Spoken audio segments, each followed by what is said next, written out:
history, family, social issues, education, religion, government, or national security. Brannon brings the issues of the day into clear focus through the lens of a Judeo-Christian worldview. And now, here is your host, Brannon Howes.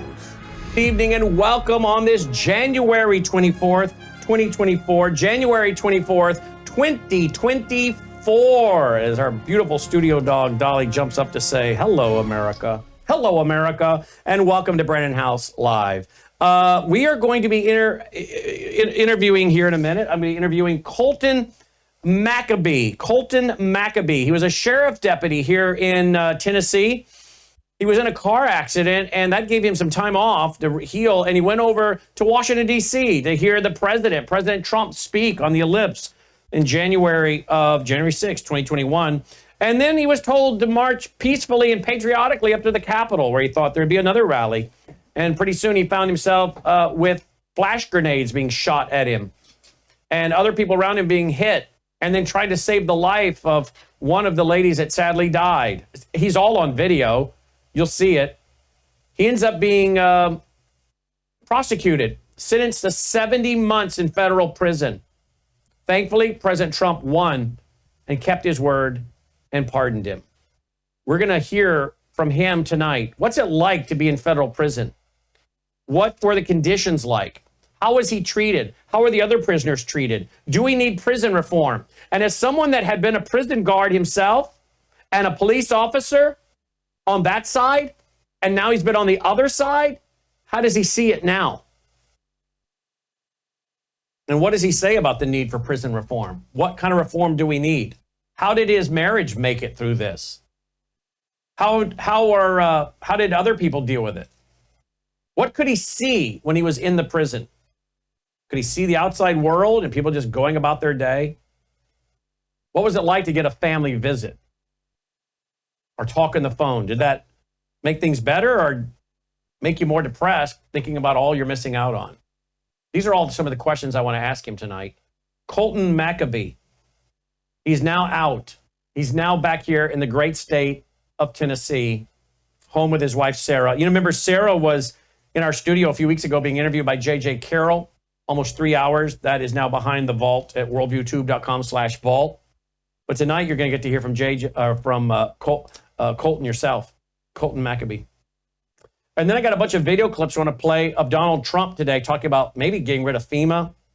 I got a pro-life video that in Oklahoma, they're trying to pass legislation that high school students have to see a pro-life video, what a baby looks like as it's forming in the womb. You're going to want to see that because there was the march in Washington today, pro-life march, annual pro-life march. Vice President J.D. Vance spoke at it. We're also going to play you some video clips of President Trump talking about Adam Schiff. President Trump talking about Canada as the 51st state. Several other very interesting clips. A little bit of that for you tonight as well. Before we go to Colton Mcabee, remember we're brought to you by you. One way you can support your health and us is by getting one of the water filters at worldviewwater.net. Get a water filter at worldviewwater.net. You guys know I have this one right here under my kitchen sink. It's the water I drink. My wife said last night, I think we could put down water bowls all day long for Dolly and she'd just keep drinking it. I mean, I've never had a dog that loves water so much. I know, she's celebrating the idea. I've never had a dog that loved water so much, but that's exactly what Nelson with H2O, okay, thank you. That's what Nelson with H2O Century said would be the case. Come on over here, quit that. That's what he said would be the case. He said, you won't believe how much your dog will love the water. Well, it's true. Melissa said it the other night. So there you go. Get yourself, hey, who's here? Did someone walk into the control room? Logan, can you take care of that problem so she quits barking? That guy shouldn't be in the control room anyway. Hey, quit it. Okay, and then you got she's protecting me. You're getting protective. And then there's one for the shower. Then there's one for the shower as well.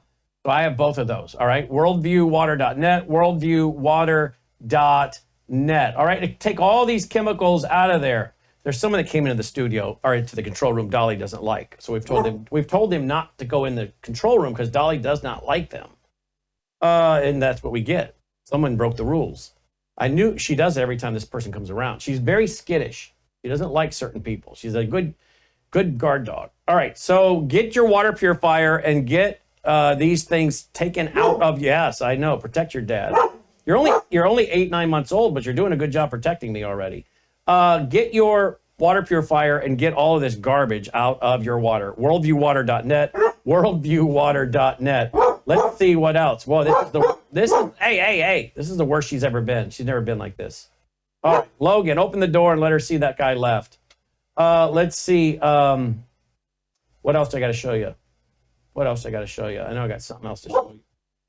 Let's see. I guess that's it. I thought I was going to show you something else, but I can't remember what I was going to. Oh, worldviewtalk.com. Worldview. Come on, Dolly. Worldview Talk. It's hard to get mad at her because she's protecting herself and me. Worldviewtalk.com. Get your bivvy so you can sync your cell phone to your bivvy and go right to a satellite, folks. So if the cell towers go down, you can still communicate with your family members just using your cell phone as the base to send the text to the bivvy, from the bivvy to the satellite down to their bivvy. You can buy 2 and get a discount, buy 3 and get a discount, okay?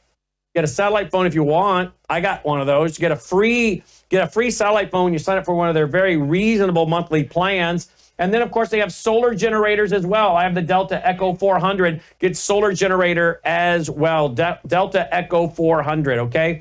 Worldviewtalk.com. You can also use that number if you have questions. 1-866-738-3224. 1-866-738-3224. Worldviewtalk.com. All right? Joining me now is Colton Mcabee. You guys might remember we had his wife Sarah in our studio just a few weeks ago doing almost a 3-hour interview with JJ Carroll. That's in our vault at worldviewtube.com/vault. Well, I'm not sure we expected it to happen this fast, but promises made, promises kept. As soon as he got into office, President Trump went on that evening to the Oval Office and signed the executive order freeing some 1,500 plus J6 hostages, as he referred to them, from the Oval Office desk. One of them is Colton Mcabee. He was being held in the federal penitentiary down there in Rochester, Minnesota. He's from my state here of Tennessee. He's a former sheriff deputy. He went to hear his president speak on the ellipse there in Washington on January 6th, 2021, and his life changed, well, forever. The good news is he's out, and we're honored to have him with us tonight. Colton, welcome to the broadcast. Thanks for being with us. Thank you. Thank you for having me. 3.5 years. And you've only been home how many days now? Just a few. I think 3 days so far. 3 days. What's it like? I mean, it's almost like a nightmare, right? It's the things that people have a nightmare, wake up in cold sweat, dreaming that they'd gotten thrown into prison somehow. I mean, what are you thinking when you walked out? What were you thinking the first time you walked out? I think your wife was there. She told us here in our studio, I'm going to Rochester, so that if President Trump actually does sign this, we want to be there. What were your thoughts when you walked out? I thought they were going to take me back in. I thought they made a mistake for a minute. And then I saw Sarah and my mother-in-law, Miss Kim, coming around the corner yelling freedom. I'm like, no, this is for real. I am going home. Wow. So tell me how you ended up going to the Capitol on January 6, 2021. Yeah, for sure. A friend invited me, and I had the day off work due to a wreck back in December of 2020. And we just rode up together. We stayed at the hotel, and this is my first ever Trump rally, my first political rally ever. And we went to go see Trump speak. Trump during his speech, he did say, "Go to the Capitol, make your voices patriotically and peacefully heard." And that's what we did. We marched on down there. I thought there was going to be another rally down there, and lo and behold, some stuff happened. What did you see firsthand? Well, walking up, I heard some bangs. I thought people were shooting off fireworks. I'm like, okay, so it's this kind of party, we're excited. And then I got a little closer, and that's whenever I saw the pepper spray, the flash bangs, the rubber bullets. It just got too real too fast. You're a sheriff deputy. You were a sheriff deputy at that time. You were off work, but you were a sheriff deputy at that time. Yes, sir. Were you trained to use flashbangs, tear gas, rubber bullets? Were you trained to use those tools? Yeah, we had some crowd control measures that I've been trained on. And I don't think the police that day used them effectively. Had you ever seen them in your career used on an event and people like that? No, most of them we've had peaceful events. The biggest thing is making a presence, just standing there, and that should deter most of the bad actors. And we saw video footage that some people had flashbangs or something exploding near them and ripping off parts of their face, bleeding profusely. Did you see some of that firsthand? Yeah, I saw a guy with a hole in his cheek due to a rubber bullet, and in fact, I got hit with a rubber grenade. I watched it come out of the sky and landed right next to my leg, and it hit me, exploded, and tore up my leg. And then at some point, were you trying to save the life of Mrs. O'Boyle? Is that her name? Yeah, Roseanne Boyland. Boland. And yeah, unfortunately, the CPR didn't take. She was beat, she was trampled, and I mean, it's still rough to talk about even to this day. But yeah, we did CPR on her, and then the officers took her in the back, and I believe tried to resuscitate her. At some point, I think your wife told us that you're on video trying to help an officer up off the ground. Can you tell me about that? Yes, sir. So I'm up at the top, and I see an officer go down, and my training automatically just kicked in. I don't care if you're a civilian. I don't care if you're a cop. I don't want somebody to get hurt. So I ran over there. I put myself in between him and the crowd, and I tried to pick him up by his vest. My sole intention was to try to help him. Clearly, we both got dragged into the crowd, but I did protect him there, got him back up, and put him back in the police line. Did he thank you or slap you on the back and say thank you or anything? No, in fact, he testified against me. Wow. So, but that day, did he say thank you that day? When you picked him up, he didn't say anything to you that day? No, only one officer said thank you, and that was another one that tried to protect me while a push in the tunnel was happening, and I was stuck in there. And what did he thank you for? And he thanked me for my service. I had a sheriff patch on, and he thanked me for just helping him. So you were helping them in the tunnel. How were you helping them? Well, a lot of projectiles were being thrown in, and a baton actually got thrown in around my side, and I picked it up, gave it to him. He thanked me for Roseanne, for trying to help her. And I really can't describe too much because it's still a blur to me. It all happened so fast. Are you in any of this footage we're seeing right there? We're just seeing then. Yep, I'm right there with the red hat, pointing right there, and got the vest on. Now it said Ronald. You have two names you go by, Colton and Ronald? Well, I was named after my grandfather, but I go by Colton, my middle name. But that's why it said Ronald on there? Yes, sir. Okay. So you're clearly on video trying to resuscitate somebody, helping someone. You're not shown on video attacking any police officers, trying to break into the building. You're not shown on video doing any of that. So I'm not trying to break in. I did have an altercation with another officer, and that's after he attacked me and tried to push me down the stairs. I got hit in the head with a baton by another officer.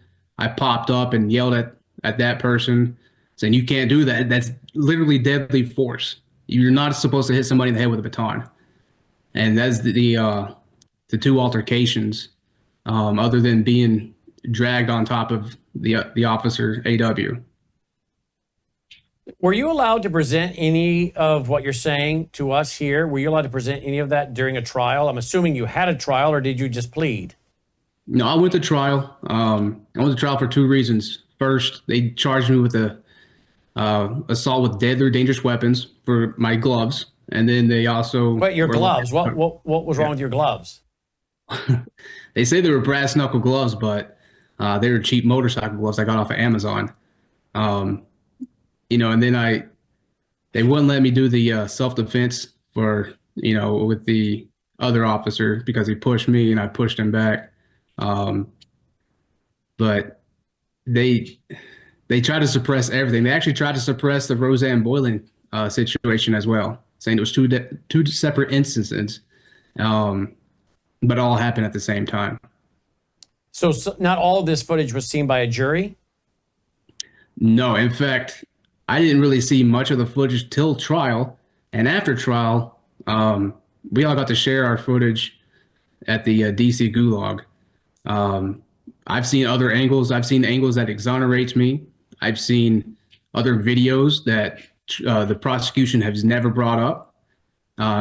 It's just a treasure trove, and it was our job to go pick through it. The prosecution wouldn't present much, and then it's just so much that my lawyer couldn't actually sit there and comb through it all. So what you're saying is you never had time to even prepare a defense. No, not really. And it's really hard preparing for defense inside a jail. I mean, the jail officials make it as hard as possible to actually present your case, get it ready, and button everything up. When were you arrested, and how? I was arrested August 17th of that year. I pulled into work, and the FBI agent came around the corner, said, "FBI, you're under arrest." And I'm like, "Oh man," I thought it was a joke at first, to be honest with you. I'm law enforcement. I thought a guy was actually playing a joke on me. I mean, nobody knew that I went, but it wasn't a joke. I got put into handcuffs, put over the top of the car and Wearing searched. your uniform?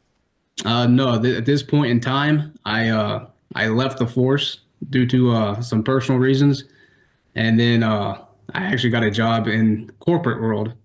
But obviously that didn't last too long. God had other plans and brought me back to the jail setting. So you're arrested in Tennessee, and you then flown to the Gulag in DC? It was actually a heck of a trip. I went to two Kentucky jails, then flown to Oklahoma, and then flown over to Pennsylvania to travel by bus to DC. And I've been to I think 11 or 12 different facilities just traveling. I'm guessing when they flew you, were you flying commercial or not? We call it Con Air, waist chain shackled, 3 to a row. I mean, they packed it full. It was okay, so you weren't flying on commercial. You were flying on some kind of U.S. Marshals planes or something? Yes, sir. Guns, marshals, everything. Something out of a movie. And I'm guessing you're thinking, I'm not a violent person. Why am I being treated this way? Exactly. And in fact, that it was a hard realization. I mean, even now, 3.5 years later, when I was traveling with handcuffs on, I was like, this isn't me. Like, I'm the guy who sits there and helps people, and now I'm sitting here in handcuffs, shackles. I can barely move, and I'm wearing a jumpsuit. I mean, it was so surreal. It was so, I mean, I guess you can call it ironic as well. I wore the badge. I worked in the jail. I worked in courthouses. I've done, other things. And now I'm the prisoner.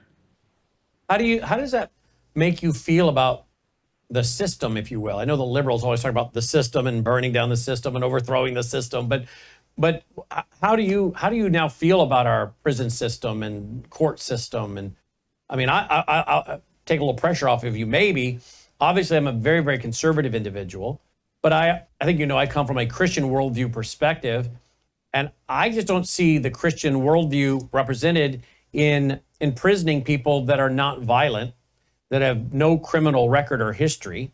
I don't see where is the common sense, much less the humanity in that, particularly when someone is married, maybe has children. Why do we do this? Why don't we give them a ticket, ask them to show up at court with their attorney, work through the process, work out some kind of fine and say, okay, there's your fine, or go on with your life or whatever. But to do this to an individual like you, it seems that it's being done with no concern for the rule of law. In fact, maybe to the contrary, and it's all done for, in my opinion, it's money, follow the money, because this is how the system makes money, number one. Number two, it's for intimidation. It's to make sure that this message goes out to the population. If you defy the group now in power, you're going to end up like Colton. What are your thoughts? Yeah, I memean, before all of this, and even as an officer, as a deputy, I thought, if I arrested you, you deserve to be in jail. You deserve your sentence. You deserve what was coming to you. And now that I've been on the inside, I've met some people. I've met, really actually a good man that I was a cellmate with. His name's Bob Hertzberger. He got 30 years because him and his wife took some pills and overdosed. The state dropped his charges and the federal government picked it up and gave him 30 years. He's done almost 25 years. This man has changed his life. This man has done every single programming available. He has actually created programs, and he still can't get a fair shake. People like that, the people who actually rehab themselves, because the BOP is not rehabbing anybody. The BOP is actually just warehousing people. BOP is Bureau of Prisons? Yes, sir. Bureau of Prisons. And they're just warehousing people. And in fact, they crowded my prison so they can get more money. And it's my understanding that they'll release a lot more people and spread them out. But my view has changed. I mean, there's a lot of people that, that's in prison, and there's a lot that doesn't deserve to be in there. But there are some that need to stay in as well. But I am law and order. I respect all of that, but there has to be something different. I mean, this is not working. I mean, we have, I think, 120 something federal prisons, and I think almost 200,000 prisoners. I mean, this country is the most incarcerated population in the world, I believe. Yes, I've read that too, and I think it's because of money. I think so too, because I mean, I've seen this, especially my prison, it ran out of money, got more money over the next fiscal year, and ran out within the month. Where's that money going? And that's what are you telling me they used a year's worth of money in a month? Yeah. Yeah. Was that the federal prison in Rochester? Yes, sir. Yes, sir. How long were you in that one in Rochester? I was there for, I believe, 8 or 9 months. It took me about two and a half months to even get there from DC. I went to Philadelphia first, Oklahoma, Missouri, and then up to Rochester, Minnesota. There's some good officers there, but there's some really wicked officers as well, and those are the ones that we need to focus on.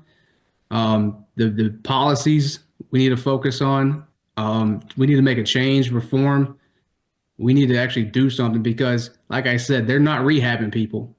As much as they want to say that they're taking care of us, no, it is up to us to find the rehabilitation. And in fact, most of us are rehabbing ourselves. Most of us are actually going out and having our own groups, our own study time, or our own meditation, what have you. The BOP, the Bureau of Prisons, is not doing that for us. I was explaining this on my Christian radio show this week on 74 Christian stations. And I've said this for years. This is not new to January 6th. I've done enough, read enough, talked enough, known of people who've come in and out, and become Christians after going through prison. I've heard enough and known enough. Even with how the county jails are run in my community, the DOJ's had to come in here and oversee because of, the drugs, the gangs, the abuse. I've heard enough to know that the system needs massive reform, right? So I've talked about this for a long time, and you hear the left talk about this, but then when people like me on the right talk about it, I think a lot of people on the right think, well, why is he talking like that? That's the leftist talking points. I'm like, there are some people on the left that say things that they're right. Not everything they say is wrong just because they're on the left. And so I was expressing this again this week on my network show, and a guy called in, very nice gentleman from Michigan, saying that he was retired. He'd worked in a state prison in Michigan. And he said that everything that I described was not the reality in Michigan. And that they had great meals, they got treated well. Yeah, they had some problems with sex assaults and drugs, but these people get great programs, great food, workout. He was going on and on about how great they had it, to the point he said, I really think it's ridiculous how good some of them have it. And I tried pinning him down a little bit on, a few things, but it was, time moves fast, other callers. I don't know when he retired. That was one of the questions I should have asked him. Well, how long ago were you doing this? But I got a little pushback from that guy. Well, I don't know what the condition is in Michigan. But that's just one example he's giving me. I know a lot of examples of something completely contrary. And now you're giving me stories that are more consistent with what I hear from people who are lawyers, minister in the prisons, and I agree with you. I think we need to use the opportunity with Donald Trump to bring prison reform. We've got to, and I'm so against the idea of corporations running prisons.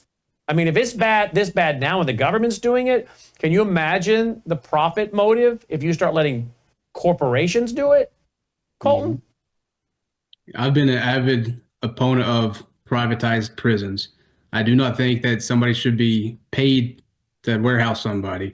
But the caveat is state, federal, even some local prisons or jails aren't run as, I guess, clean as some private prisons could be. I mean, if the federal government touches something, it's going to destroy it. And I've clearly seen that with the Bureau of Prisons. And that lady in charge, I think, just lost her job this week, right? I have not heard anything, but I hope Colette has lost her job. Yes, Logan, you want to look that up? But I think I read President Trump fired her this week. So there you go. You mentioned that some of the guards at the Rochester Federal Prison, some of them were doing their job and professional, but others were just downright mean, nasty people. What were they doing to you guys? Just the way they carry themselves, the way they talk to us, they talk down, yelled at us. Anytime you needed to have a conversation with one of them, he's like, no, I'm talking at you, not with you. Every time you try to air a grievance, every time you try to file a claim on something, you're met with pushback.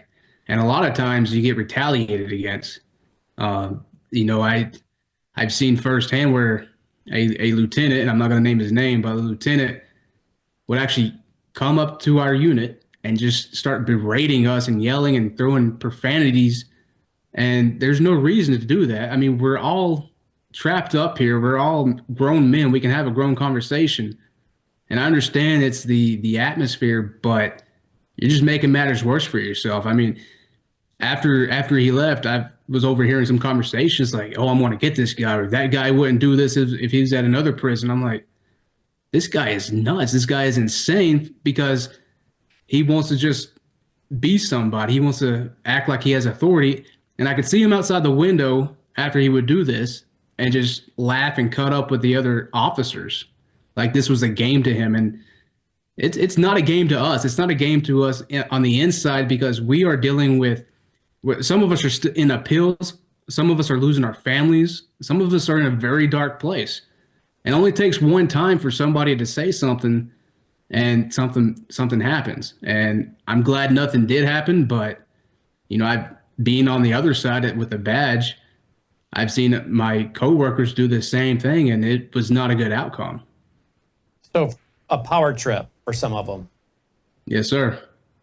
Do you think we're testing it? Again, I have friends that are police officers. Two of my very, very close friends are now police detectives. They were patrol officers. They would travel, and we pay them to travel with us for security for our events and conferences, and we've watched their career move all the way up to being detectives. And so I have friends that I communicate with regularly in my town that are currently police detectives. I have another guy we hire regularly when we do special events who did many, many years in our local police force.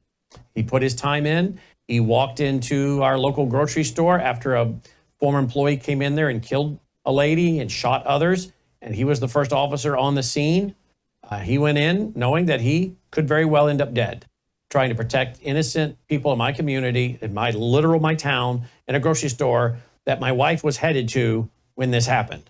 So my wife could have been on the inside of that grocery store. And this man police officer was running into that grocery store to protect people like my wife, knowing that he could probably end up dead.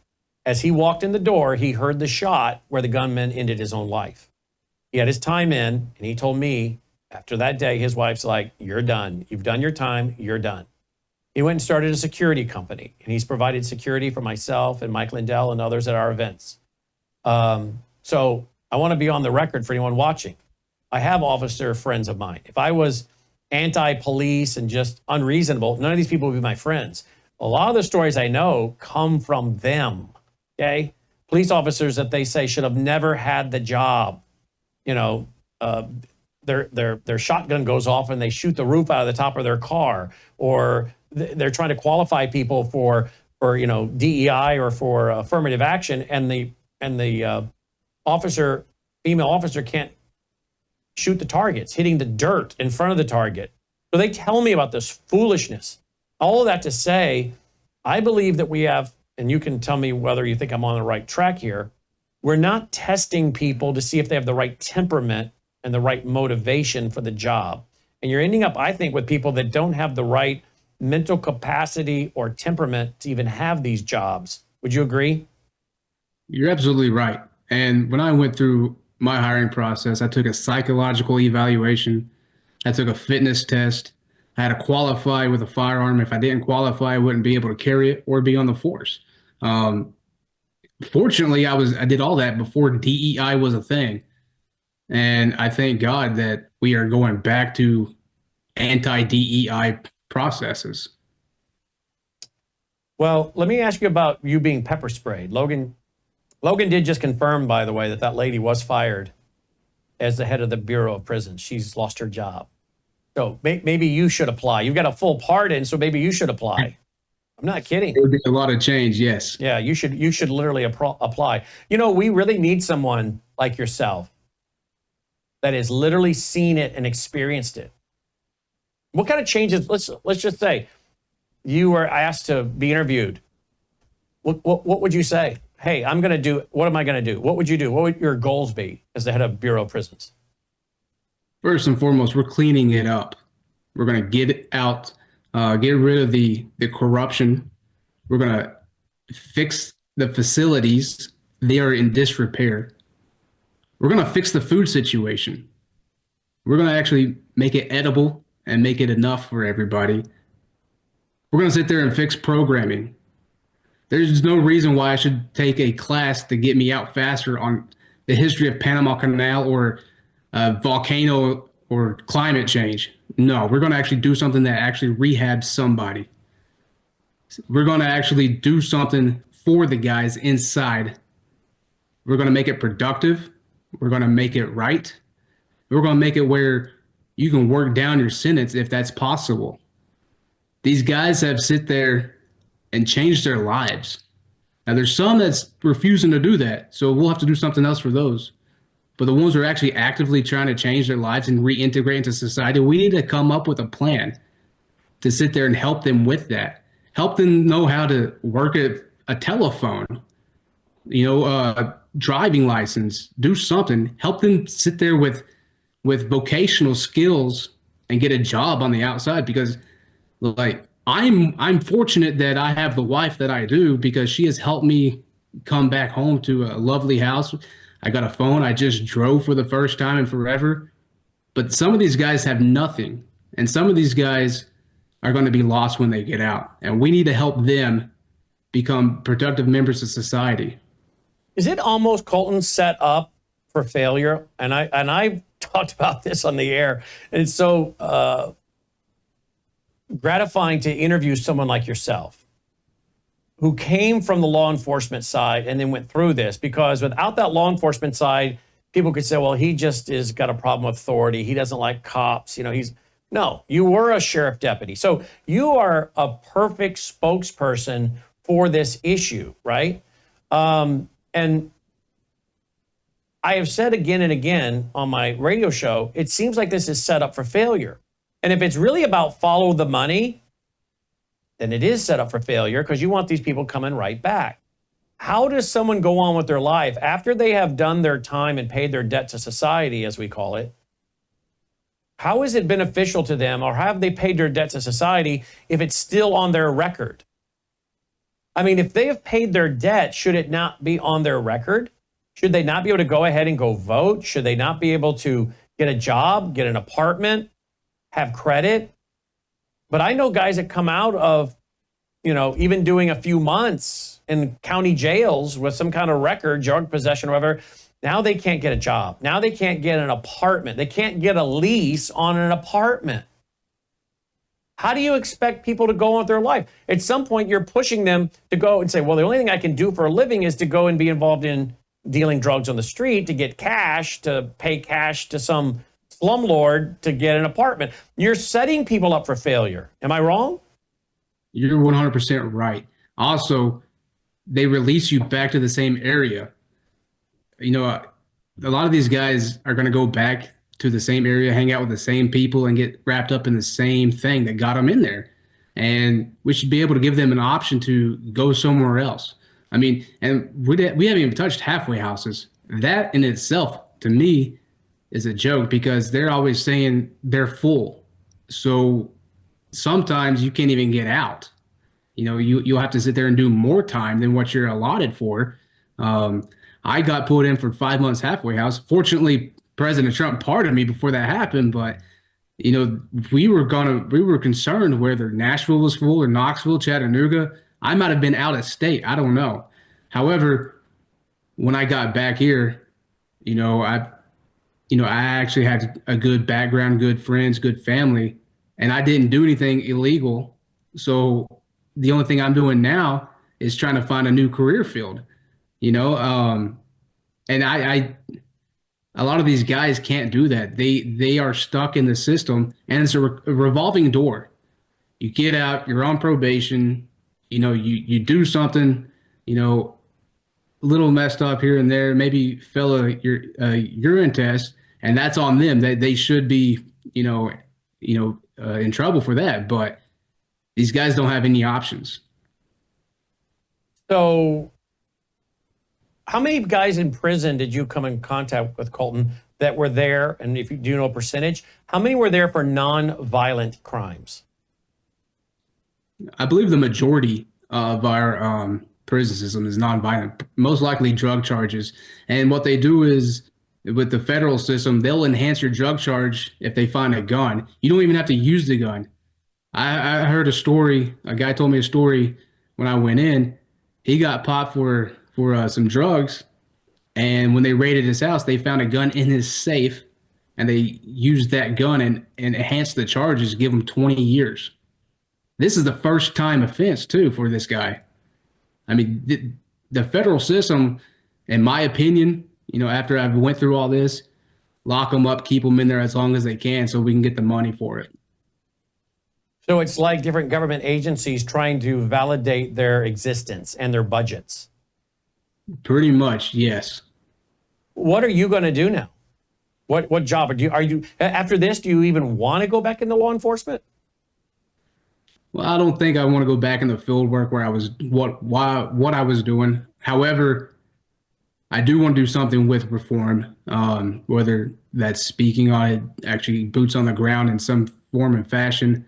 I think my days of being a law enforcement officer itself is over with my time in prison. Even with a pardon? I think so, even with a pardon, because now I'd be considered sympathetic to the prisoner. I think because I wouldn't hire me with that background. I don't think anybody else would hire me either. What about working for a group like, I'm just thinking of Chuck Colson's Prison Fellowship or some other group like that, starting your own? I could go in and as a ministry or as a advocate as well. That is always an option. But the day of wearing a badge, I think, is over. And in fact, I love law enforcement. I love the job. I love doing the work. It's just that time has passed for me. It's on the bigger things for me. I'm going to make a change somehow, some way. Well, you already But are. I mean, just talking the way you are with your background in law enforcement, which I said, of course, gives you so much credibility because now you've been on both sides. You already are. You already are. And of course, we're going to take this and play the audio on 74 Christian stations and try to let people understand. As Christians, I think we, again, need to be the people that are speaking up about these issues on the forefront. You were maced at one point, I was told, while you were in jail. What'd you get maced for? we're not wearing a COVID mask. Yeah. I it's funny right now, because it's just how it went down. But I came out of my cell to go take my medication, and I got sprayed for not wearing a COVID mask. And I got refused my medication by the lieutenant.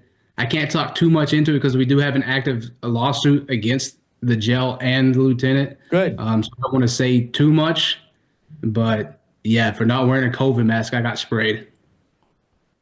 Did you see anybody get broken bones, beaten? I mean, being a mace sprayed is assault in my book, but did you see people get beaten with batons, kicked in the head, broken arms? What kind of abuse did you see?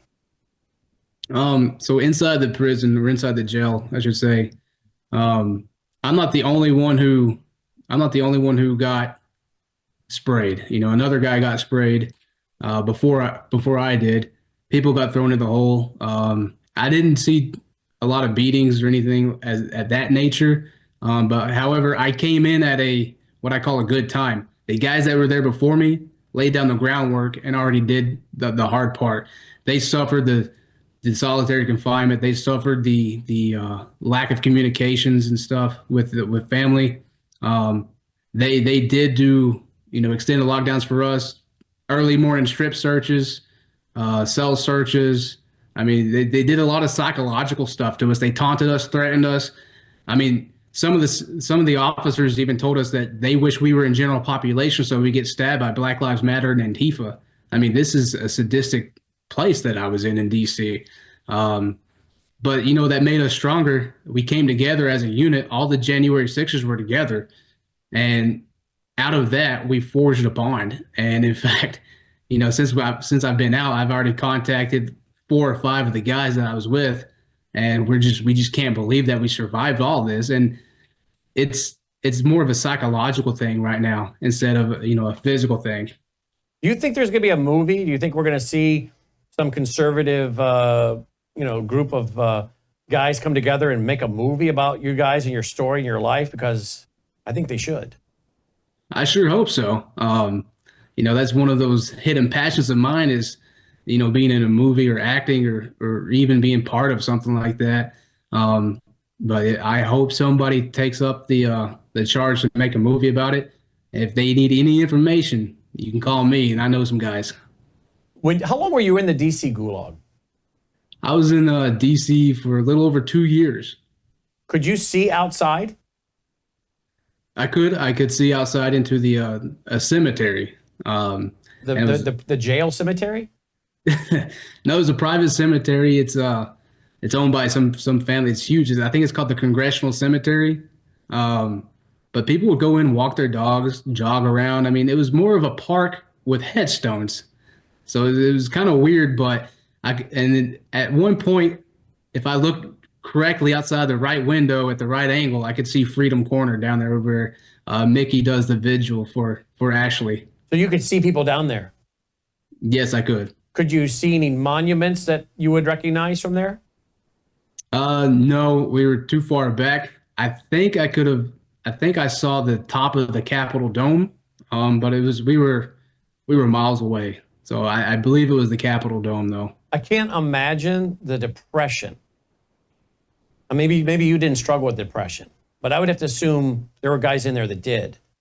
I can't imagine the depression of being in a facility like that and able to look outside on a beautiful June or July day, seeing people going about their day, walking their dog with their spouse or girlfriend or whatever, maybe drinking a latte in their hand, and knowing that these people can go and get whatever meal they want. They're going to go home tonight. They're going to eat a nice meal. They're going to sit on the couch, watch TV. They're going to sleep in a nice, comfortable bed.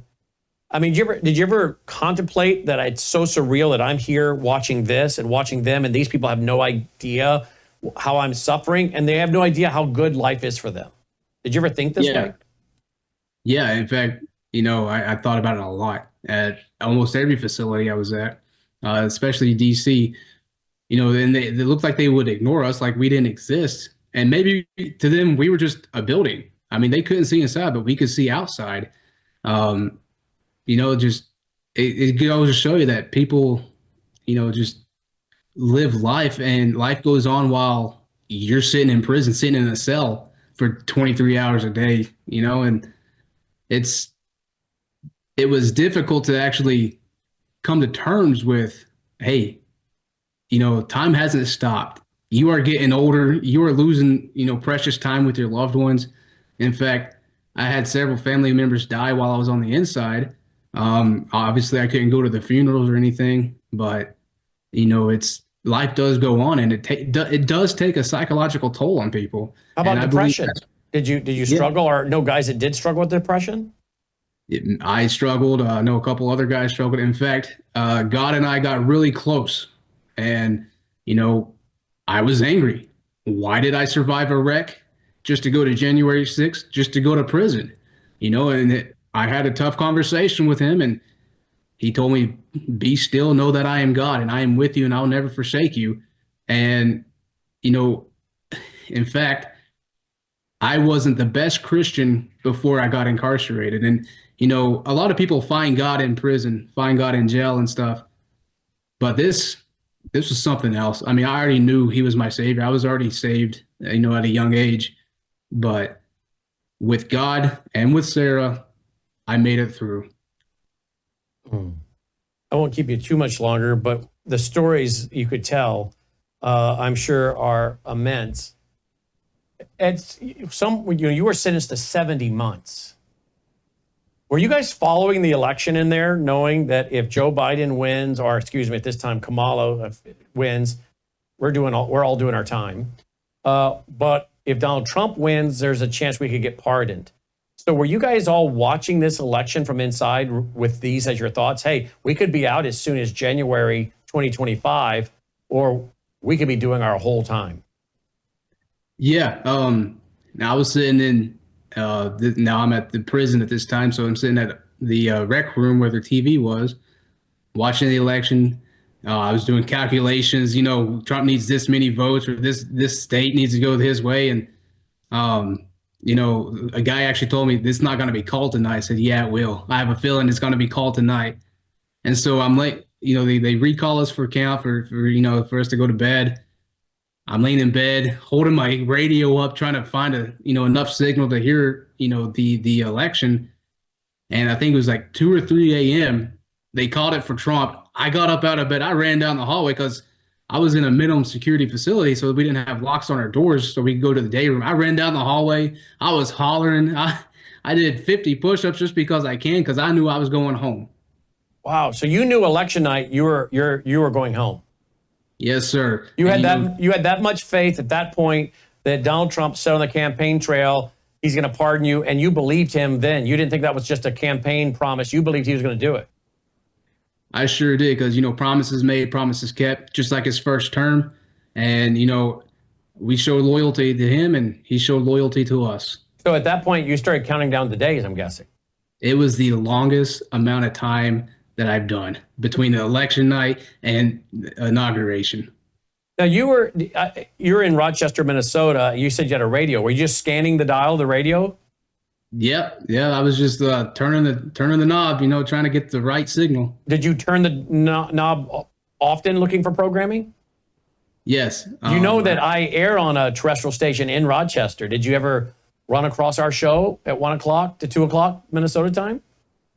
No, actually I did not. I had this one station I could get in just fine without all the horrible static. And at 1 o'clock, I was either asleep with the radio on or woken up by red eye. At 1 o'clock in the afternoon? Oh no, I'm sorry. This is the morning. 1 o'clock in the afternoon. I was busy doing HVAC work because they sentenced me to work, at the prison. Now, that's the prison that Jim Baker was in. Did you hear any stories about Jim Baker? Or you even know who I'm talking about?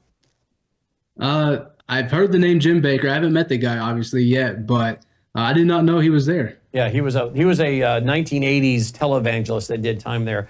Logan's telling me in my ear that at one point, a Tennessee judge threw your case out.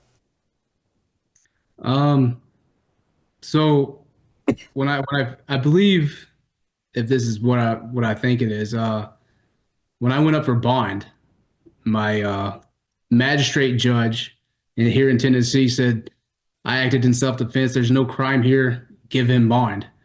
And the prosecution appealed it, and my trial judge at that time sided with the prosecution and said I was a danger to my own community that I had served and kept me in. Mm-hmm. When you were in the Gulag in DC, how many hours of the day were you guys with each other versus having to be in your cells independently?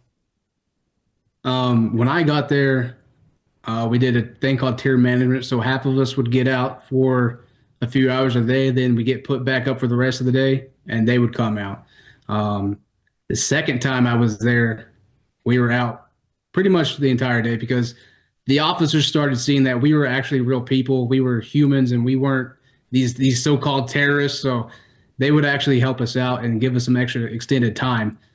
So my second time, we actually had a lot of time together. In fact, every holiday, we would cook our commissary, and we would all just sit down at a big makeshift table and eat. Just fellowship.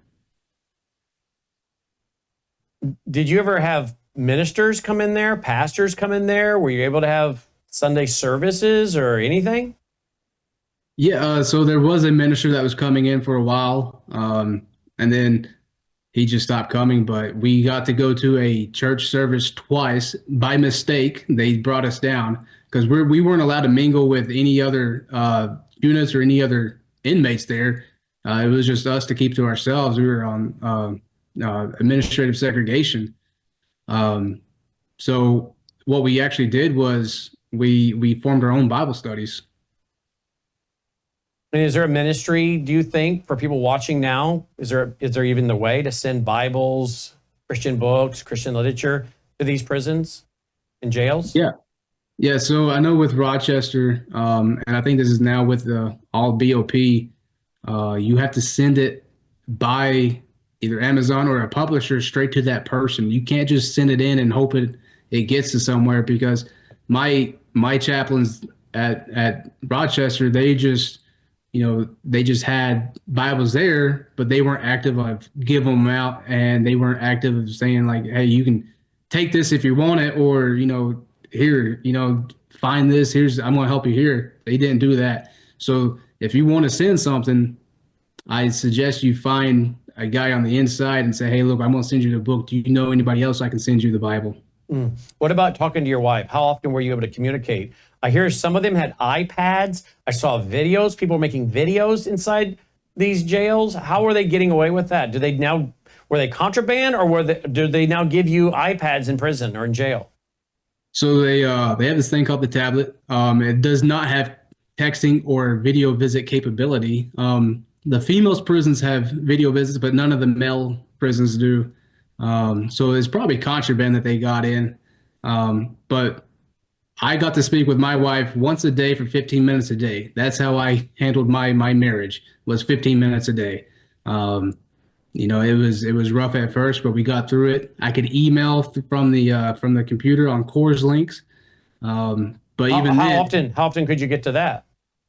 I could do that at any time of the day between 6 a.m. and 11 p.m. So I utilized that with all the other family members and friends. But you had to wait your turn to get to that computer? Yeah. It was, I had 4 computers with 200 people. So it did get kind of congested. When you would talk to your wife that 15 minutes a day, were you better after it, or did it were you better before you would talk to her, or were you worse afterwards? In other words, talking to her, did that make you more realizing I got to get home, or, did it put you in a position where you felt better by being more away than talking? Because I hear some people say that the hardest time for them was when they would have visitation with family or talk to family, and then they'd be quite depressed after that. But if they could finally isolate and not be involved in all that, they didn't really get so emotionally involved in what it was they were missing out on. Does that make sense? Yeah, so the most of the phone calls were good afterwards. I mean, we had our ups and downs. I'm on the inside. I'm dealing with things I've never dealt with before. So I got a little frustrated a couple times, and the call just to vent. She would listen, and I would just ramble on, and I would feel better after the phone calls. But yeah, visitation. I loved it when they came and visit, but our visitation days were Saturday through Monday. And on Monday, whenever she would go back home, that just threw me in a big depression. I didn't want her to go. I couldn't wait for her to come back. So after visitation, I just crawled up in bed and I just slept till the next day, because she's there. She's so close, yet I was still behind bars, so I couldn't really, love on her the way I wanted to love on her, and I couldn't tell her certain things because I'm still, in prison. And it's just, that was the hardest part, is watching them go home. And was that when you were in Rochester? Yes, yeah. And how long were you there in Rochester? I think 8 or 9 months. So your wife was traveling once a week to Rochester, Minnesota. No, that she came up once a month. And I had other family members come up. They would always alternate. So, I would get a visit about every week or every other week by different family members that were traveling by car to Minnesota. They would fly in. They would spend their money, their hard-earned money. I mean, it wasn't cheap to come see me, and I thank them every single time that they came. And I understand that, it took a lot of patience, a lot of time, a lot of money to come over here, because they're not just dealing with me. They're dealing with attitudes of the officers as well. And they're sitting there. I mean, my wife and my mother-in-law were denied entrance one day because they were wearing the wrong color. Then they said the visitation was full, even though there's 20 people in there, and it holds 127. So it's just. So were there times they come to see you, they wouldn't be allowed to see you? Yeah, well, my wife, she doesn't take no for an answer, so she got in. I'm trying to think of anything else I need to ask you before we wrap, but have you been together with all those family members? Have all those family members gotten together with you and had a big potluck or something? Yeah, we actually just celebrated my sister-in-law's 21st birthday yesterday. So that was a birthday present for her, me getting out. But we got together. We got to I guess just a party a little bit. So twofold. I'm waiting on my father-in-law to come in. He's on vacation right now. He got the first flight out as soon as he could, but whenever he gets here, him and I are gonna go shoot some guns or go hunting or something. Well, Colton, we sure appreciate your time and helping us on, the ground here understand what it is J6ers went through. I guess there's a few that are still waiting to get out that for some reason the Bureau of Prisons isn't letting them out. And have you heard that too? Yeah, I've heard that. I've heard that these guys that are being denied to get out, some of them have state charges pending. I don't know how true it is, and I don't know what kind of state charge that they could have. But I think that's how they're disguising them not getting out. Did you know if any of these guys that got out had zero family when they got out? Because I read a report on my news report the other night that one guy is telling a news outlet that he was transferred a week before he was pardoned. He was transferred by the Biden regime, knowing that these guys were likely going to be pardoned. They started sending them out to prisons in rural areas, really inconvenient places. And he says he was let go about 40 miles from Oklahoma. He's lost his family. Apparently his family's walked away from him over this. And when he got out, he had a bus voucher, but he's still 40 miles from Oklahoma City, and he has no phone, no money for Uber. He's stuck, and he's like, what do I do? And I guess he reached out to someone in the media that was writing an article about this, is how we picked it up. I mean, it sounds like some of these people are walking out with nothing and no way to get home or money to get home or any help. And folks are helping them with Give, Go and getting them the money to get an Uber and get at a hotel and then get a flight and get home or bus ticket or whatever. Are you hearing those stories too? Yeah, in fact, I just called one of the guys I was in DC with, and he got transferred from DC to Grayson County, Kentucky, and he's from Maine. And so he has no family there. He's relying on the help of strangers. And at the most opportune time, he's going to travel up to Maine and try to be with his daughter again. He hasn't seen his kid in the 4 years since. He has no family left other than her. And he's stuck in Kentucky, in the mountains of Kentucky, and he has to get all the way up to Maine. Is there a Give, Go or any organization raising money to help any of them that we could promote? Right off the top of my head, I don't know anything else other than what Sarah has. She's got Stand in the Gap, and she has been helping out with a lot of this, facilitating behind the scenes, providing some money to these guys to get them to where they need to go. So standinthegap.org or foundation. Stand in the Gap Foundation. Do you have a Give, Go or anything to help with your legal bills or anything? Yeah, so my Give, Go is /Mcabee, MCABEE. Can we put that on the lower third, Logan? So givesendgo.com/Mcabee. Yes, sir. And that's MCABE? MCABEE. Oh, 2 E's. I should know that by now, shouldn't I? So givesendgo.com/ there it is, MCABEE. And you can use some of that if folks want to donate to help with your legal fight, right? Yes, sir. We're doing it for legal. I'm trying to get back on my feet, and most of the stuff that we've raised has gone either to legal commissary funds and other stuff. So now that I'm out, we're going to be helping other people. Good for you. Well, Colton, I appreciate you giving me this 55 minutes we've been talking, and I do hope that you will land somewhere where you can use this, I'm going to say tragedy, which may, I guess, all said and done, you may call it a blessing. I hope that's how you see it when you're all back on this side of it, looking backwards. But will you stay in touch with us and let us know so we can interview you again and kind of follow you along and know where you end up going and seeing what happens with all this? Because I think our audience will be encouraged by that. Yes, sir, for sure. I'll reach out to you guys soon. Please do. Thank you, Colton. Say hi to Sarah.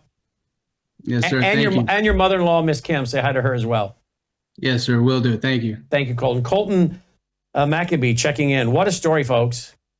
And while I'm joyful for him, I'm also sad to think that happened in America. I think that that's how weaponized our court system is. And this is not going to change overnight, folks. And not only that, I'm sad to think of all the people that are sitting in prison tonight that shouldn't be there. They're not violent. There's no reason for them to be locked up like animals. They're not violent people. Rapists, murderers, sex traffickers, yeah, they need to be there. Murderers, I'm more for the idea of execution or restitution. I don't even think it's humane to warehouse people that are guilty of murders. The only benefit would be if you're giving them the opportunity to hear the gospel. But apparently that's not happening in a lot of cases. But to warehouse people that have not committed violent crimes makes no sense legally, professionally, constitutionally, biblically, morally. To put people in cages that have committed no violent crimes. There's no reason for that. There's only one reason for it. Follow the money. And he's right. I've read many a report that America has more people per capita incarcerated than any country in the world. What does that say about us? I guess, the Bible talks a lot about praying for the captive and the prisoner. And in biblical times, of course, as is today, you have a lot of innocent people or people that were imprisoned for, doing what was right. A lot of people in biblical times were put in prison for doing what was right. That's why they were in prison. We can look at lots of biblical examples of that. And maybe that, again, is a segment of our society that we as Christians ignore too much, don't think about. We have a lot of folks in prison that listen to my radio show because of the power of VCY America Radio Network that I'm on and have been working with for 29 years this year. But those 74 terrestrial stations that I'm on every day, we get so many letters in the mail from prisoners. And you can tell when a letter comes in from someone in prison without ever opening it. You can tell by the way it's addressed and a big stamp on it and the return address. You know right away, within 2 seconds. Once you get used to seeing them as you go through the mail, if you get a big old stack of mail as we do, and you're flipping through the mail to see what's come in, you can start pulling out the ones from prisoners in like a 2 second. You see it for 2 seconds, you know what you're looking at. We get a lot of handwritten letters over the years from guys in prison asking for books, asking for literature. Of course, we send them books. We get letters from guys in prison saying, I'm here and I deserve to be here. Here's what I did and I deserve to be here. I will never get out and I don't deserve to get out. But here is my testimony. And they would explain how they became a Christian in prison and how they're ministering, giving the gospel to others, how they have others that they have seen become Christians and they have a Bible study. They've started a little church fellowship in their prison. We have other people that write to us and they are not someone that did a violent crime. And you read these letters, you think, why are they in prison for a non-violent crime? Follow the money. We need prison reform. And I hope Colton Mcabee could be one of the voices because of his background in law enforcement to bring more national attention to this. This is a serious problem in America. And what it's doing to families and children and breaking marriages apart. A lot of people just can't handle keeping a marriage going while someone else is in prison for 5 years, 10 years or more. And again, I'm going to say it again. Putting people in prison for nonviolent crimes makes no sense. Letting people who have been duly convicted of a crime, nonviolent, they can do their restitution on the outside. We have all the technology today with tracking everybody. Ankle bracelets. We know where your cell phones are going. They have the technology, but they don't have the will. Because again, I think it comes down to money. A prison industrial complex. I thank the Lord for Donald Trump. I thank the Lord that he has kept his campaign promises. And today, as you know, it's making news that he pardoned 23 pro-lifers, which today we aired on our broadcast network, the March for Life in Washington, D.C. So what an appropriate time to announce the pardon of 23 people who were arrested, again, for nonviolent things like praying or exercising their First Amendment right in front of abortion clinics. He pardoned them. He said he was going to, and he did it. I told you guys the other day, we got to measure expectations. There are going to be things that Donald Trump does that we absolutely love. There's going to be a lot of things he does. He's already done a lot of them that we love. And he just got sworn in on Monday at noon. Today's Friday evening. There's going to be a lot of things he does we absolutely love. There are going to be some things we don't like. There'll be some things we don't fully understand. But I'll say this. In many ways, we are blessed that God gave us Donald Trump. And now we need to pray for Donald Trump. And we need to pray, as I said, that he has wisdom and discernment, that he has the right people around him, and that he gets the right information. It isn't, people don't deceive him. I am concerned about AI and how it could be used. I am concerned about the idea of people like Sam Altman and Larry Ellison and others are, and I'm very concerned about that. And we should speak up and speak out about it. And we should measure expectations, as I said. There could be some things we really, really like, some things we don't like, other things we just don't know what to think yet. But let's see what God has planned, because a lot has changed since Monday at noon, right? So let's see what the Lord's going to do in the life of Donald Trump. And let's pray for Donald Trump. Pray for J.D. Vance. Pray for all our elected officials. Whether we agree with them, whether we don't agree with them, whether of the party that we vote for or not, we should be praying for all of our elected officials at the local, state, and federal level. God can do what he wants with whom he wants. And let's pray that he uses our elected officials to give us a reprieve, to buy us some time. If not for ourselves, certainly for our children and grandchildren, those of us that are parents and grandparents. And tonight we see what a blessing the election and inauguration of Donald Trump has been in the life of these J6ers. And we made it just very personal there with Colton Mcabee, didn't we? If you appreciate what we're doing here, folks, we need your support. Worldviewfoundation.com, worldviewfoundation.com. I want to show you something, folks. We've just added a brand new, if you go to worldviewtube.com, worldviewtube.com, we have just added, let me get my reading glasses here. We have just added a second player on the page, okay? And that second player is going to be for all the breaking news. Any breaking news that goes on, we're going to have this second player that pops up on our feed, okay? And so if you go to the page, you'll see something like this right now, current breaking live events, okay? And as we have live events that pop up, that will come below our player. So we're going to have our main player 24/7, like you've come to expect. And then we're going to have this new player that will be below it. And as there's breaking news, we're going to go to it. Like today, we were able to carry the March for Life in Washington, D.C. We're able to carry now, and we're paying the money to do it, folks. It's not cheap either. We now belong to an organization that allows us, paying them quite a bit of money a month, to pick up live feeds from all over the world. Lord willing, tonight at, about 10:30 Central, and that's if Hamas stays on schedule.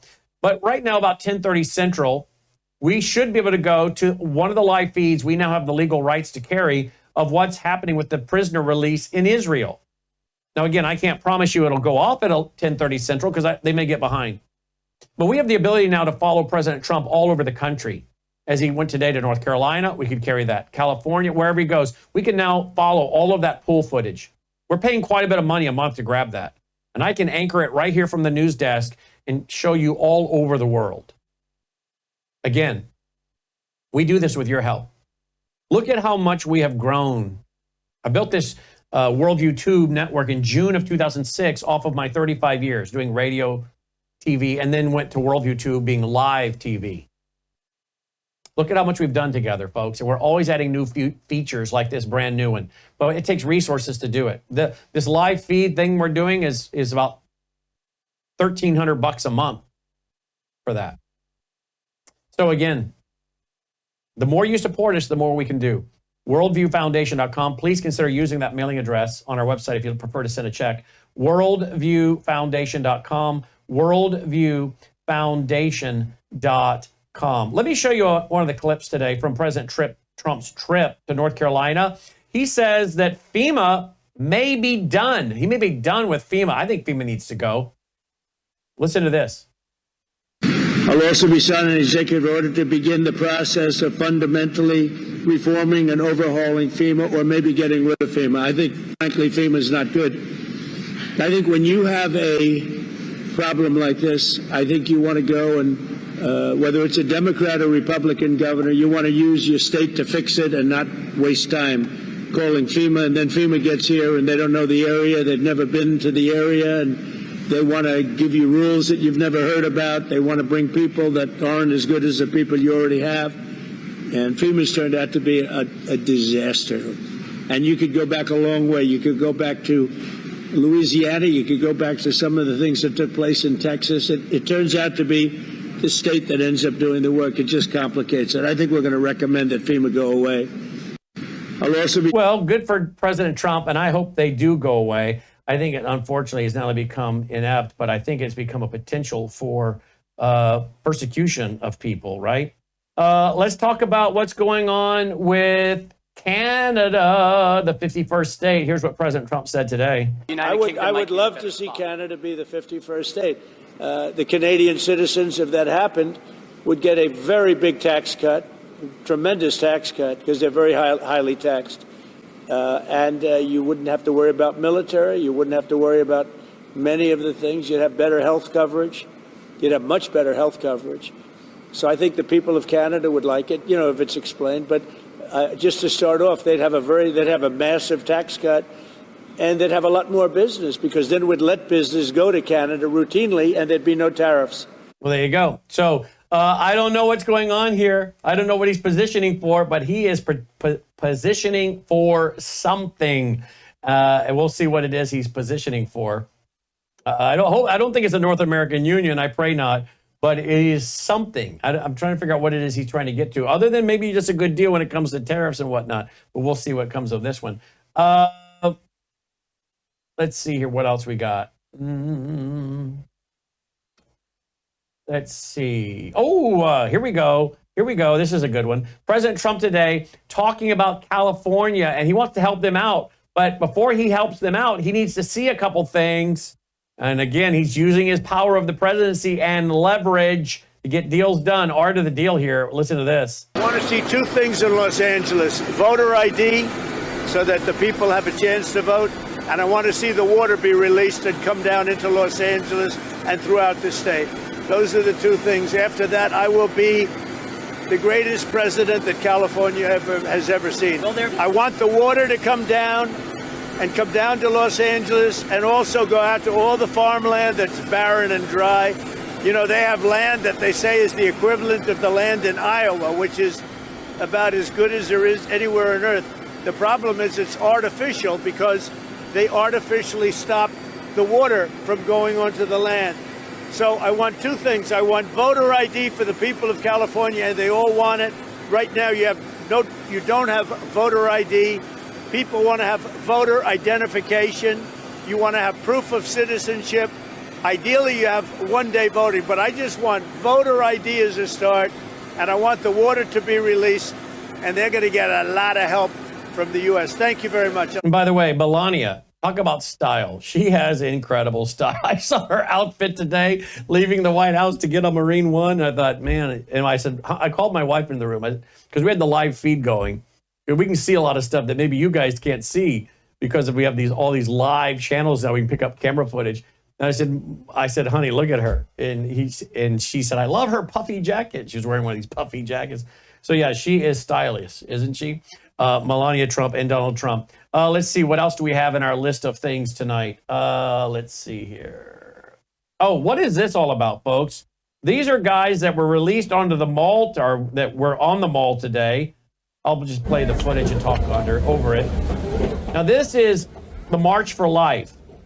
This is no good. I don't know who this is, but if this is the FBI, Kash Patel cannot be confirmed fast enough to find out who these people are and fire them.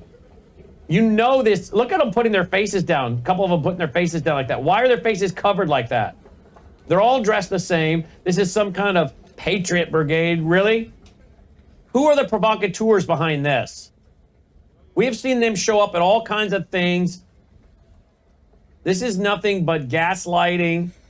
This is propaganda. Who are these people? And what are they doing? Why are they covering their faces? And if this is any government agency doing this, or any government money is being used to do this, if these are not government employees, but they're somehow government subcontractors, this has got to stop. And the American people need to be told who these people are, who is doing this, what was the agenda. That is really troublesome. Just one of the many things that we saw today.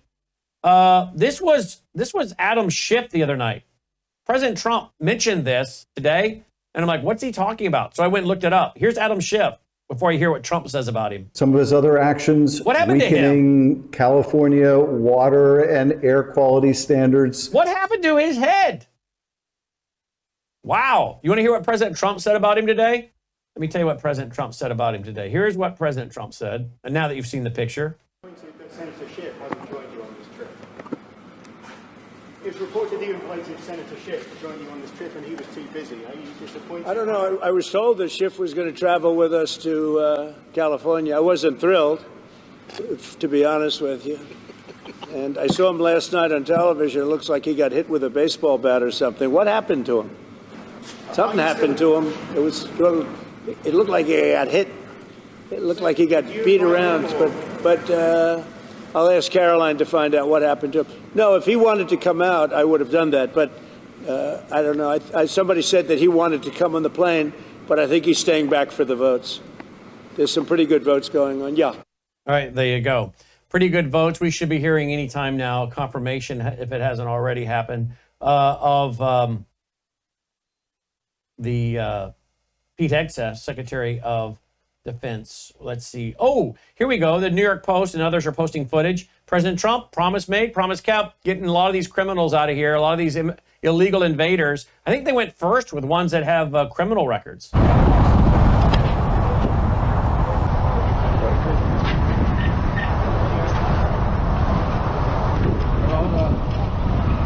Hay mucha migra y todos están cayendo.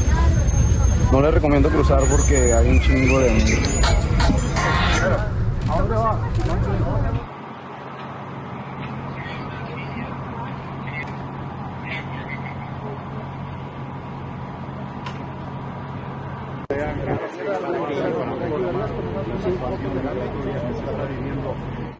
There you go. I don't know. I saw some earlier today. It looked like they were in chains being put on government aircraft. So I don't know what that's all about. In fact, I think here we go. These guys aren't in chains. I think they're just walking. This is actually a picture that was provided by Caroline. You heard President Trump mention Caroline. That's his new press secretary. She put this picture up on her X account. So those guys don't seem to be in chains, are they? Or a couple of them. That dude right there is. Oh, wait a minute. These guys are. Ooh, they got chains around their waist and around their legs. These are different than the other guys. These are not the same kind of people we just saw the video of. Now, this would be your hardcore ones, I'm guessing. Otherwise, why they got them chained up like that. And they're putting them on planes. In fact, she said President Trump is sending a strong and clear message to the entire world. If you illegally enter the United States of America, you will face severe consequences. I wonder if these are the more hardened criminals, huh, Logan? But they're going. Let's see. What else does she have on her page? This is, again, Caroline retweeting this one. Trump's ICE nabs child sex offenders among 350 plus, 530 plus illegal immigrants caught in a single day. So there you go. Can you believe how much he has done in a week? Can you believe how much is changing? Donald Trump has signed an executive order that officially suspends U.S. military aid to Ukraine. Hot diggity dog. Let's use some of that money now to clean up our prisons, reform the prisons, give them better food, get better guards that are not inhumane so we don't end up with people going to prison and becoming bitter and angry and worse than they went in. We need to be using this money at home. Let's see, what else do I got tonight in our news roundup? Let's see here.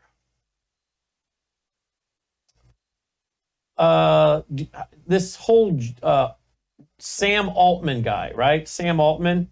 Let me see. I think I have a video of Sam Altman of ChatGTP. I don't trust this guy. And apparently Sam Altman wants the entire structure of society. The entire structure of society will be up for debate and reconfiguration. Just listen to this guy. I got major red flags with Sam Altman of ChatGTP. He wants to restructure society. Really? What does he want to do? 15-minute cities, digital tyranny, harvest all our data and profit from it. We heard last night from Dr. Naomi Wolf how profitable all the data is for selling, for all facets of life. And he wants to sit on the top of that, I guess, huh? Listen to him. Tell me if you don't have some red flags going off. I still expect, although I don't know what, and this is over a long period of time. This is not a like next year or, the year after that kind of thing. But over a long period of time, I still expect that there will be some change required to the social contract, given how powerful we expect this technology to be. I'm not a believer that there won't be any jobs. I think we always find new things to do. But I do think like the whole structure of society itself will, be up for some degree of debate and reconfiguration. Yeah, and that's what you want, a bunch of tech nerds reconstructing your society. I was told during that break that was Rubio, Logan, that has paused the funding to Ukraine for 3 months. Well, good for Rubio. Good for Marco Rubio. Let's see. What else we got here? Oh, I played this video today for television, for radio. But being it's March for Life Day, I think it's appropriate to play this next video. But before I play it, folks, let me remind you, this is a cute video.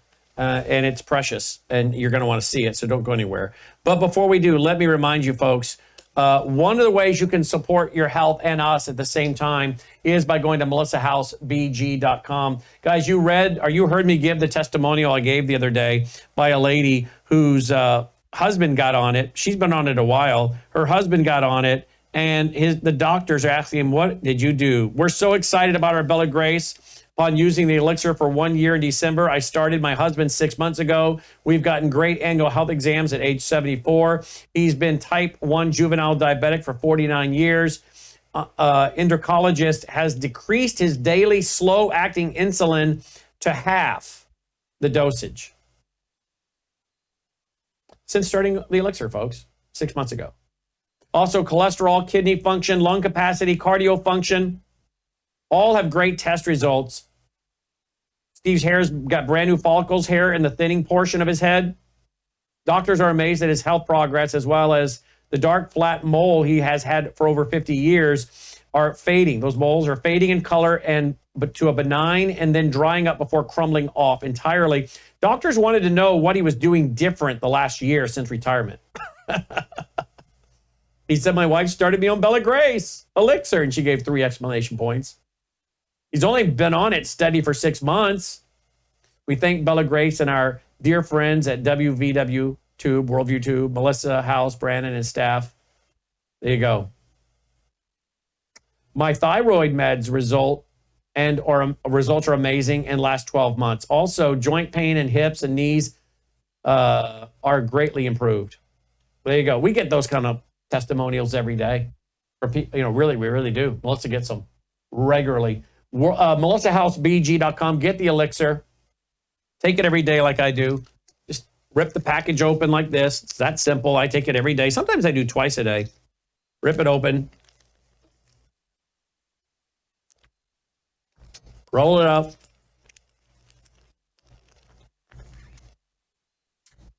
You don't want to waste any of it. And take it. That's all there is to it. I just got high-end collagen, right, Dolly? High-end collagen with the peptides cut short so my body actually digests it. Astaxanthin, that's loaded with antioxidants to take on free radicals, crosses a brain-blood barrier. And then it's got cat's claw, which is an anti-inflammatory. Great, great product. Highly recommend it. Another one we take every day, and when I say we, I mean Melissa and I and Dolly. We take Gatatana, melissahousegpa.com, melissahousegpa.com. There is Miss Dolly right there. Whoop, I was going to go to her. There she is. There's Miss Dolly right there, chilling on my pet bed. She takes Gatatana every morning. I put half a scoop on her dog food. Oh, yeah. Half a scoop on her dog food every morning. And I put a full scoop in my glass, just like that. The equivalent 1 scoop of 90 billion plant cells, loaded with all kinds of 47% protein, by the way, loaded with amino acids, fatty acids, the beta-carotene, zinc, B6, all kinds of stuff. I've given all that to you before. 5 clinical trials. Again, here it is, the pet product, or you can just order it for yourself and then give your pet half a scoop. You take a full scoop. melissahousegpa.com, melissahousegpa.com. Then I also do this swish for life. I do my Gatatana, my Bella Grace, and then I swish with Numi. Yesterday, I swished with it twice in one afternoon. I got a canker sore on my tongue. Horribly hurts. So I've been adding a little extra, so I'm fighting some kind of low infection, I guess. So I got, I swish with this extra when I get something like that. This is loaded with what's called glutathione. Glutathione is naturally occurring, as you know, in your body, helps to detox your cells. Studies show it may remove mercury from your brain to help prevent Alzheimer's, dementia, and Parkinson's. So I do my Bella Grace, my Numi, and my Gatatana. Those are the 3 things I do every day. Okay? I highly recommend them to you. If you do them, you'll be supporting your health, I believe, and you will be supporting us at the same time, because with each purchase, they give a little something back to us as well. Swishforlife.com. All right, let's go to Dolly. Oh, she just passed out. Passed out with the joy. Am I boring you? Are you bored? Yeah. I don't know why I guess we need to flatten that thing out. It's getting too big for it, Logan. She's outgrowing it, which is because it's puffed up. It's puffed up on the sides. We need to flatten it out a little bit more. She's a nut, isn't she? That dog has so much personality. I did show you guys. I can't promote them yet because I don't have them. But you guys do know we are getting studio dog mugs. Yeah, here they are. Here's the picture. The studio dogs of worldviewtube.com. Summer, my first studio dog, passed away in 2011. April, Delta, and Dolly. There you go. We'll have those on a mug soon. Some of you are asking, when can I order it? It'll be soon, I promise. I promise. You'll be getting them soon. We'll let you know when. Speaking of ordering, www.tvstore.com is where they'll be when you can finally order them. They're not there yet. But I will tell you this. You can now get your tickets to the February 22nd event coming up. Look at this. This is at www.tvstore.com. Colonel Rob Manus, Todd Bensman, and JJ Carroll, live in person here in the Mid-South. We've rented a theater, okay? We've rented it before when we interviewed those 4 FBI agents, 4 retired FBI agents. Remember that? But we want you to be in the audience. We want a live studio audience. Now, this is only going to be live streamed for members of the Vault. So if you belong to the Vault, you'll be able to live stream it. We're not going to put it out everywhere else. It's going to be a bonus for Vault members to say thank you for supporting us with your Vault membership, and we'll do a few extra things from time to time. This is going to be one of them. But we'd love to have a live studio audience. Now, we're right on the border. We're here in Tennessee, and we're right on the border of Mississippi and Arkansas. So we were thinking, people from the tri-state area can come in. The tickets are only $5. And the reason we're even charging is 2 reasons. One, we can have your contact info and say, hey, you guys, you came to the last thing we did. You want to come to this one? Because some of you are going to be coming right from the area or over in Arkansas, over in Mississippi or whatever, over 2 hours away in Tennessee. And we're going to notify you and say, here you go. Come and join us for the next event. So we want to build a little database of people that like to come to the live events here in the Memphis, Tennessee area. The second reason we're selling the tickets for $5, and that is dirt cheap, basically just is our time to, the money we need to process the fees and have someone oversee this. So $5 is just as minimal as we can get it so that we know who's there. So when you show up, we'll have a list. You give your name, check you off, you come in the building. It's for security reasons, all right? Just for security reasons, all right? So somebody registered last night from Arizona, and I would assume they're going to hop on a plane and come here for the day. We had a gal, Sunny. She's been emailing us, and we've seen her at events over the years. She came in for the one-day event with the 4 retired FBI agents that we did a few years ago. She came in early on a flight from Washington, D.C., stayed for the event, and then flew out that night. Boom, in and out. You won't be able to do that because this is at night. But you can fly in, take it in, fly out the next day, come and stay for a couple days. I highly recommend if you do this, folks, you stay in a hotel in Collierville, where it will be held. Very nice, upscale community. Lots of restaurants, great shopping, safe, lots of police. Stay in Collierville or stay in Germantown. Do not stay anywhere else. Stay in Collierville, Tennessee, or in Germantown. They're right next door to each other, okay? So book a hotel, stay in a hotel in Collierville or Germantown. The venue is about 25 minutes from the Memphis airport, okay? So if you want to fly in, you're only going to be about 25 minutes from Collierville. You can stay at the Fairfield Inn and Suites, which is right out by the mall in our town. Fairfield Inn and Suites off 385. Or you can stay at the Courtyard Marriott at the mall in Collierville. You guys can find malls. find the hotels, but stay in Collierville or Germantown, okay? Because you'll be safe. It's safe. These are safe communities, all right? Safe upscale communities, actually. And if you want to drive around, you can look at some of the big houses. Boy, they have some big old houses in Germantown and Collierville. You might find old stately mansions. My father-in-law is an architect, and he would come here and visit. He would say, I've never seen so many big houses all running down a road. Try going down like Frank Road, a few of these into Collierville. Take a look at the beautiful homes, or over into East Memphis. And you'll be a lot of beautiful homes, stately, beautiful, Southern Annabella type homes. All right, so get your tickets and tell your family and friends. Now, maybe you don't live in the area and you can't make it, but you know people that are. So let your family and friends know, hey, there's a big event going on right outside of Memphis on Saturday night, February 22nd, with these 4 guys live in studio. You can be part of the live studio audience. Spread the word. We'd love to have a lot of you attend, all right? Now, there you go. With that, make sure you join the vault so you can watch it. worldviewtube.com/vault, worldviewtube.com/vault, and then you can live stream the night if you can't be with us in person. Saturday night, February 22nd. All right, now I promised you a really cute little video, but it's not only cute, it's very important. There is a bill in Oklahoma. It's Bill HB 1603, and that's the House number, and the Senate bill is 587, and they're trying to require that students in high school have to see this video. And of course, Planned Parenthood and the ACLU are fighting it, but they have to see this video or a video like it.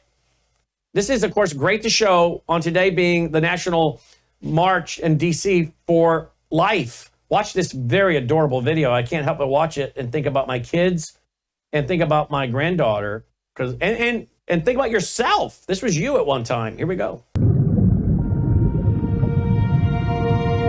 This is Olivia. Though she has yet to greet the outside world, she has already completed an amazing journey.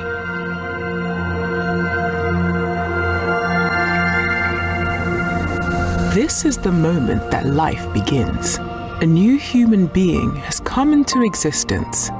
At fertilization, her gender, ethnicity, hair color, eye color, and countless traits are already determined. She begins to implant in the uterus about 1 week after fertilization. Her cells organize into what we call an embryo. At 3 weeks and 1 day, just 22 days after fertilization, Olivia's heartbeat can be detected.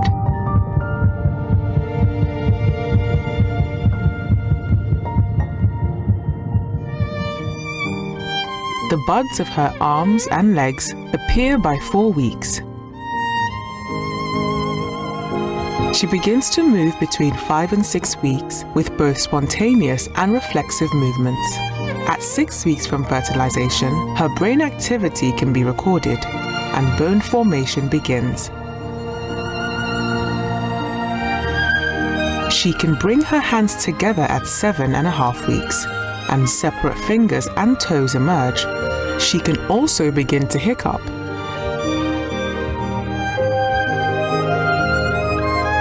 At the beginning of the 9th week, Olivia will have grown from a single cell into nearly 1 billion cells, and she is now called a fetus. She will suck her thumb and swallow, grasp an object, touch her face, sigh, and stretch.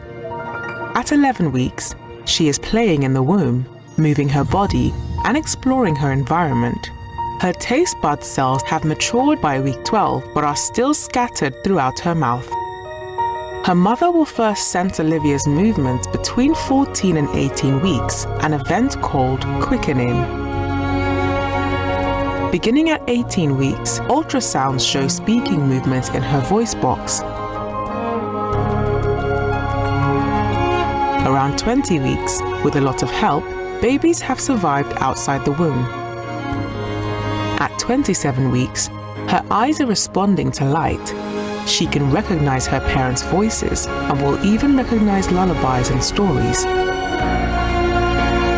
Olivia has gone on an amazing journey during these last 9 months.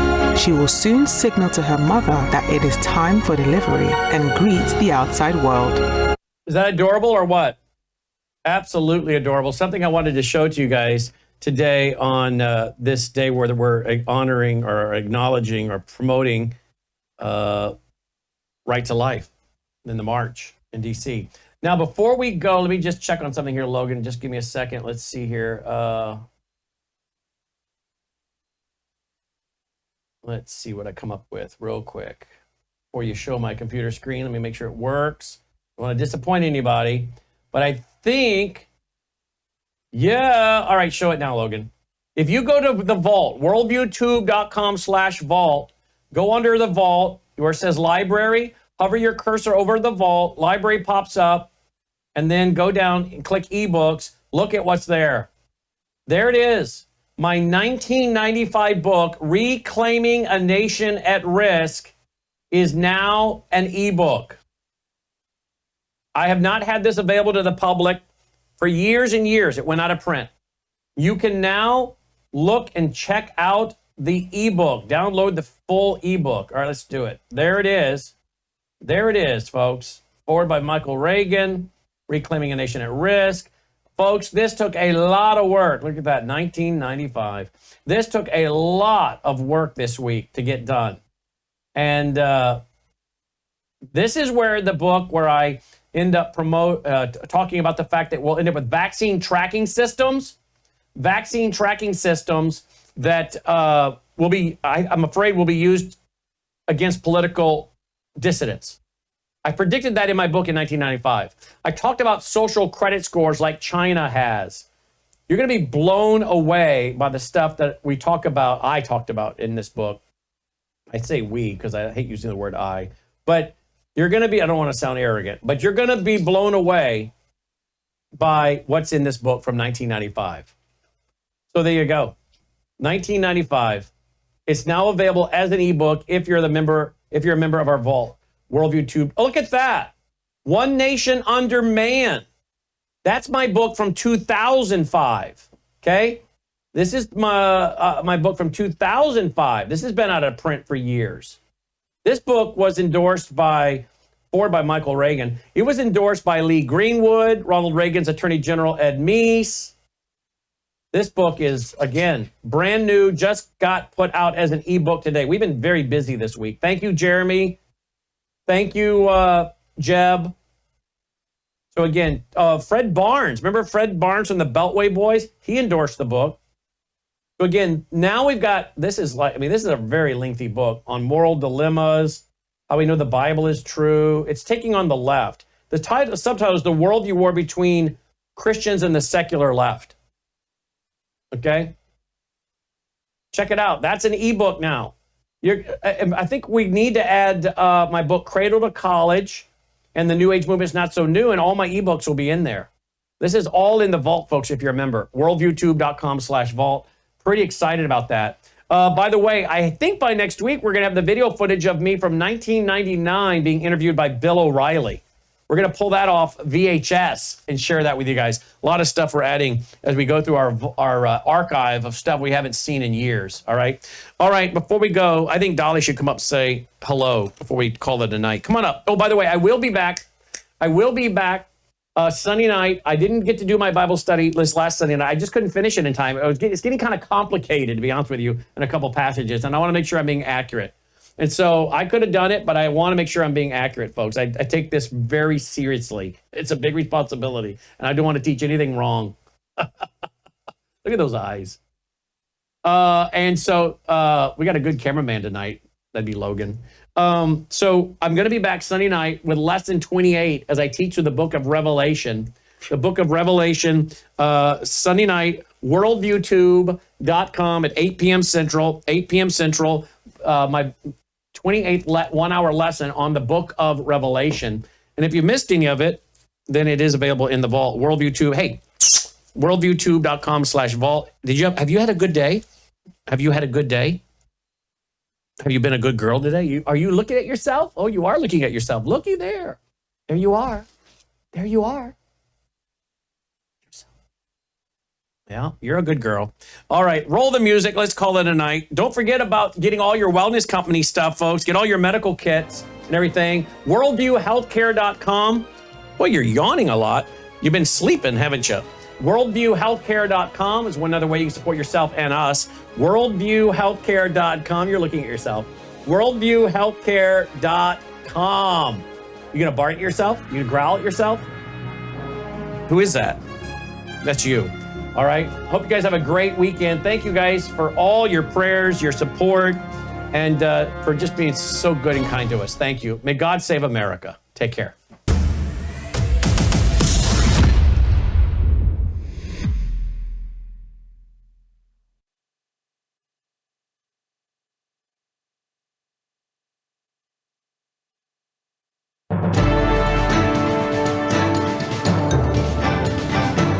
Faith, spiritual values, moral issues, government, economy, education, work, responsibility. What we think about these depends on our worldview. Now, VCY America presents Worldview Radio with Brannon House. And welcome. Glad you are with us on this January 24th, 2024. We are actually watching footage of the March for Life in Washington, D.C. I sat here at the news desk with my earpiece in, listening to the speech by Vice President J.D. Vance saying, we need to be pro-life. We love kids. We want to see more children born in America. And we want to see a tax system that allows families to buy strollers and cribs and all the things that go with having children. And our government and our nation needs to be pro-life and back pro-life families. And of course, we agree. We, by the way, are very excited about something. We're going to be joined by Dr. Woods here in a minute, and then we're going to be joined by Aaron for an update out of Israel sometime here about the 120, 130 mark. But we're very excited. We yesterday, Logan and I started researching what we could do to get more footage, live streaming footage and coverage and audio of events such as the pro-life event taking place in Washington, D.C. right now. And so we have agreed to not an inexpensive amount, but nonetheless, a dollar figure we'll be paying out every month that is going to give us live footage from around the world, whether it's the United Nations or the March for Life or the White House, the Capitol, Supreme Court, Gaza, hostages in Israel being released. We'll have that being given to us tonight, sometime around, I think around 10:30 Central. We'll be able to go to live footage at Worldview Tube of the hostages being released. So we're paying really for the right to have access to all of this camera footage from all over the world, which will allow me to carry some of it, but also allow me to come to the news desk and anchor some of it. So right now we, for TV, are showing, as I'm speaking, a little bit of footage of the pro-life rally. Again, some of this is coming from this new system that we have contracted with. And again, it's giving us the opportunity to bring news and information, whether live or capturing the audio and bringing it to you here later for both radio and television. So again, we're covering the pro-life rally in Washington, D.C., and they've got tens of thousands that have showed up. And the big breaking news story today is that President Trump, per his promise, pardoned many, I think about 23 pro-lifers that were languishing in prison due to the Biden regime. And some of these were elderly folks, and many of them did nothing violent. I don't think any of them did anything violent. They were just simply exercising their First Amendment right in front of abortion clinics, and many of them were just praying and ended up being thrown in the gulag by the Biden regime. Those folks have now been pardoned, and thank the Lord for that. All right. Joining me now is Dr. Andy Woods. Dr. Woods, welcome back to the broadcast. Thanks for being with us. Brandon, good to be here. Great to have you on board again for a Middle East update. What are your thoughts on some of the things I was just reporting about the pro-lifers being pardoned? Well, you know, a lot of these never Trumpers like Mike Pence have said, you know, Trump is, and DeSantis said all this stuff in the primary, that Trump is somehow antithetical to pro-life. I just am not seeing where these people are coming from. I mean, I think Trump has done more for the pro-life cause than any president I can think of in my lifetime in modern history. Trump is the one that put the justices on the Supreme Court that got rid of that infamous Roe versus Wade decision. And then if that weren't enough, here's Trump coming in and pardoning, all of these pro-lifers where the FACE Act, was wrongly and in a very totalitarian way applied against them. Not the least of which is Bevel and Williams.